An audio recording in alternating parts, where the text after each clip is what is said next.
غم ہو یا خوشی ہو سب سے پہلے اپنے رب کو بتایا کرو، اسے تمہارا اس سے یوں باتیں کرنا اچھا لگتا ہے۔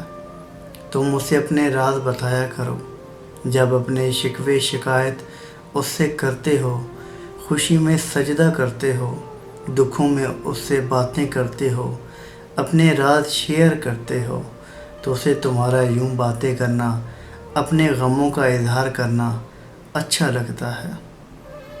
وہ تو کہتا ہے کہ کوئی میری طرف آئے تو صحیح۔ اے ابن آدم، تمہیں میری جانب سے کس چیز نے دھوکے میں ڈال رکھا ہے؟ میں تو منتظر ہوں، میں تو تیری شاہ رگ سے زیادہ تیرے قریب ہوں۔ تم ہی نے خود کو دنیا میں الجھا رکھا ہے، اور تم پر یہ جو مصیبت آتی ہے، پہلے تو تم حتی الامکان خود کوشش کرتے ہو کہ میں اسے سولو کر لوں، لیکن جب تھک جاتے ہو تو پھر میری طرف آتے ہو۔ ہم ایسے کاموں میں اپنی توانائی صرف کرتے رہتے ہیں جو ہمارے بس میں نہیں ہوتے۔ شاعر نے بڑا پیارا لکھا ہے کہ کون کہتا ہے کہ خدا نظر نہیں آتا، ایک وہی تو نظر آتا ہے جب کچھ نظر نہیں آتا۔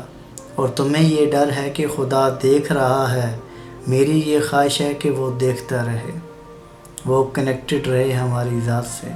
اللہ کریم ہمیں اپنے حال پہ جو اس کی رضا ہے اس پہ راضی رہنے کی توفیق عطا فرمائے۔ سلام پہنچے۔